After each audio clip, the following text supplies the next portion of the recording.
Waalaikumsalam warahmatullahi wabarakatuh. Kami dari kelompok 5 bakal menjelaskan tentang spektrum elektromagnetik. Perkenalkan, nama saya Radha Fathila. Nama saya Malik Amelandra ini. Nama saya Rizawati. Nama saya Adela Senantias. Nama saya Terkait Kiri Ramadan.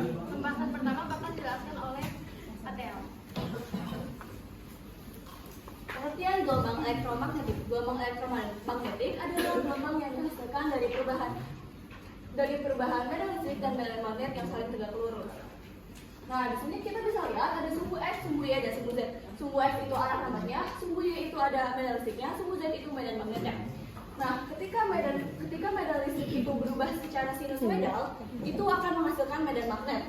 Itu akan terjadi terus-menerus tanpa meskipun di ruang hampa sekalipun. Nah, itu kan ini kan medan listrik. Nah, terus itu nanti lanjut ada medan magnet. Itu tuh akan terus-menerus tanpa henti. Nah, di sini ada spektrum gelombang elektromagnetik. Nah, di sini kan ada gelombang semakin ke kanan itu semakin gede ya gelombangnya, semakin ke kiri itu semakin kecil gelombangnya. Kenapa kayak gitu? Karena kalau misalkan semakin ke kanan itu energi dari frekuensinya itu semakin kecil, dan semakin ke kiri itu energi dan frekuensinya itu semakin besar. Nah, contohnya itu radio. Berarti itu radio itu frekuensinya kecil, sedangkan sinar gamma itu frekuensinya semakin besar. Di sini ada visible light atau cahaya tampak. Itu cahaya tampak itu cahaya yang bisa dilihat oleh mata kita. Nah, selanjutnya gelombang radio. Gelombang radio adalah gelombang yang mempunyai panjang gelombang yang paling panjang dan frekuensi yang paling kecil. Nah, kalian mau tahu nggak sih cara apa sih radio FM itu menghasilkan suara?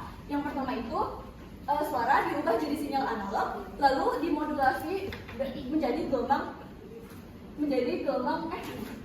suara diubah jadi sinyal analog, lalu dimodulasi menjadi gelombang radio. Selanjutnya gelombang dipancarkan lewat antena, lalu diterima oleh antena radio, tapi itu masih berbentuk frekuensi. Nah, selanjutnya demodulator memisahkan sinyal suara dan sinyal radio. Nah, sinyalnya diperkuat oleh amplifier dan keluar sebagai suara lewat speaker. Nah, gambar demodulatornya itu kayak gini ya, teman-teman. Nah, di sini ada manfaat radio. Manfaat radio itu ada 5. Yang pertama itu digunakan untuk siaran radio dan televisi. Yang kedua itu sebagai media komunikasi nirkabel seperti handphone, wifi, dan lain-lain. Yang ketiga itu membantu sistem navigasi dan radar kendaraan serta pesawat. Yang keempat itu sebagai digunakan pada satelit komunikasi untuk pengiriman data dan sinyal. Dan yang terakhir itu dimanfaatkan di bidang medis seperti pada alat MRI. Lalu ada gelombang mikro. Gelombang mikro adalah gelombang elektromagnetik dengan panjang gelombang lebih pendek dari gelombang radio, tapi lebih padat daripada infrared. Gelombang ini sering digunakan dalam microwave untuk pemanasan makanan dan komunikasi seperti wifi, radio, dan satelit. Ciri-cirinya memiliki panjang gelombang sekitar 1 mm sampai 30 cm. Yang kedua, membawa energi cukup besar untuk pemanasan makanan. Habis itu nggak terlihat oleh manusia dan memiliki frekuensi yang tinggi. Nah, ini bentuk visualisasinya. Itu dia gelombangnya berwarna biru ataupun ungu dan berbentuk gelombang elektromagnetik naik turun. Lalu ada cara kerja gelombang mikro. Jadi pada radio itu biasanya memiliki frekuensi sekitar 30 kHz, sedangkan pada microwave oven itu memiliki frekuensi gelombang mikro yang tinggi sekitar 3 GHz. Nah, pada saat kita memasukkan makanan ke dalam oven microwave itu kan jadinya panas kan, gara-gara frekuensinya yang tinggi.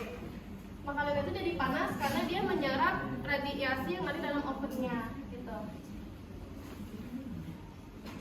Terus, tapi bahayanya kalau misalkan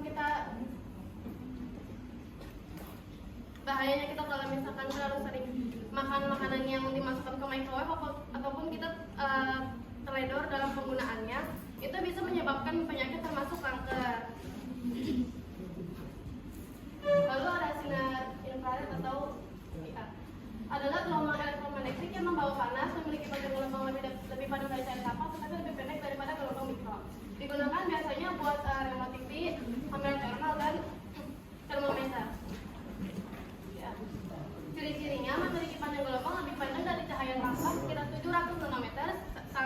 mm.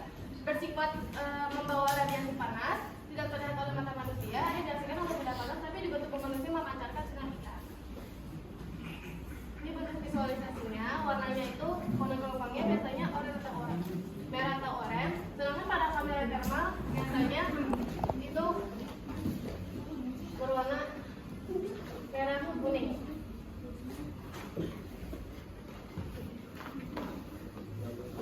Terus aku mau ngejelasin cara kerja sinar IR pada remote. Jadi LED IR elektron remote itu kan adanya di sini. Pada saat kita menekan tombol on off, itu LED IR-nya itu bakal memancarkan kedip. Lalu TV ataupun AC yang kita mau nyalakan itu dia bakal menerima sinyal IR dari sensor. Nah, sensor itu yang bakal mengubah sinyal IR menjadi perintah elektronik buat aplikasi volume ataupun mute. Contoh alat penerapannya itu misalkan ada remote, dia buat kontak perintah, terus ada termometer IR buat ukur suhu tanpa kontak yang biasa digunakan pada waktu zaman COVID. Habis itu sama ada kamera thermal buat mendeteksi panas. Selanjutnya ada sinar campak. Sinar campak bagian dari gelombang elektromagnetik yang dapat ditangkap oleh mata manusia sehingga membantu kita melihat panjang gelombangnya berada di sekitar 10 cm atau sekitar 100 sampai 700 nm dengan warna dari merah paling panjang sampai ungu paling pendek. Dan ada ciri-ciri itu memiliki panjang gelombang sekitar 700, merambat tambah medium atau tidak memerlukan zat perantara. Dapat dilihat oleh mata manusia, terdiri dari spektrum warna merah, jingga, kuning, hijau, biru, nila, dan ungu. Kalau ada visualisasi bentuk berupa gelombang elektromagnetik bentuk spektrum warna pelangi ketika cahaya diuraikan oleh prisma hujan. Terus ada pencegahan atau keamanan. Pertama itu jangan menatap cahaya yang sangat terang, misal sinar matahari langsung, laser atau arus sorot. Yang kedua, gunakan kacamata hitam saat di luar ruangan sering. Yang ketiga, atur kecerahan oleh HP atau laptop agar tidak terlalu terang. Terus ada peralatan yang digunakan sinar tertangkap. Pertama itu ada lampu, yang kedua itu ada mikroskop cahaya, yang ketiga televisi dan monitor. Terus selanjutnya ada manfaat dalam kehidupan sehari-hari.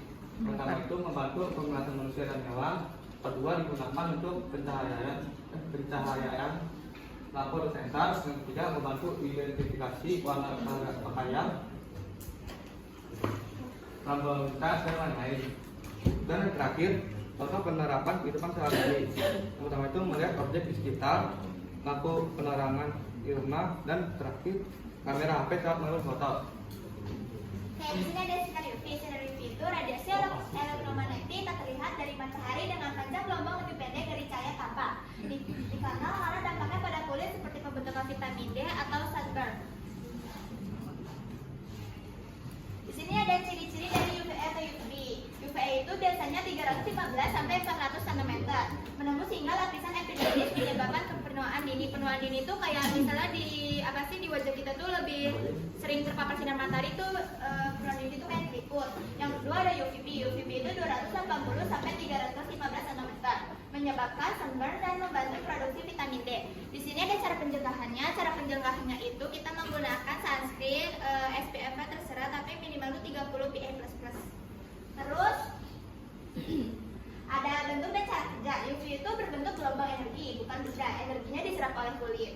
UVB memicu produksi vitamin D, sementara paparan berlebih dapat merusak DNA dan memicu mutasi. Di sini ada pengertian sinar X. Sinar X ini radiasi elektromagnetik berenergi sangat tinggi dengan panjang gelombang sangat pendek sekitar 0,01 hingga 10 nanometer. Lalu ada ciri-ciri inti. Ciri-ciri intinya itu ada daya tembus tinggi sangat bisa menembus jaringan lunak dan beberapa benda padat. Ciri-ciri inti yang kedua tidak dapat terlihat oleh mata. Yang ketiga ada sifat ionisasi karena energinya bisa cukup untuk merusak sel jika berpapar berlebihan. Bentuk dan cara kerja sinar X adalah gelombang energi atau foton. Foton itu partikel dasar energi elektromagnetik yang muncul ketika elektron menabrak logam. Cara kerjanya bergantung pada perbedaan penyerapan materi. Tulang menyerap lebih banyak sehingga menghasilkan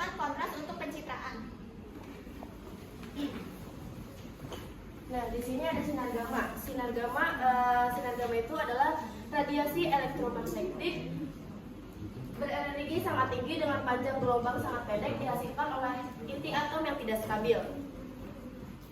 Di sini ada ciri-ciri sinar gamma itu ada 5. Yang pertama itu energinya sangat tinggi, yang kedua itu panjang gelombangnya sangat pendek, yang ketiga itu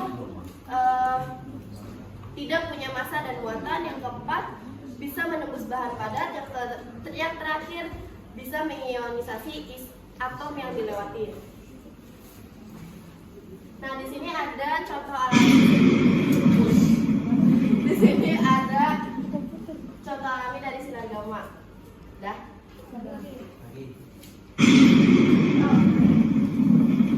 Nah, petir ini bisa menghasilkan sinar gamma secara alami. Saat petir menyambar, ada energi yang sangat besar di atmosfer. Terus energi itu bisa membuat atom-atom yang di udara itu jadi tidak stabil, lalu memancarkan sinar gamma. Jadi lewat video petir ini kita bisa lihat salah satu contoh sinar gamma secara alami yang terjadi di alam. Lagi.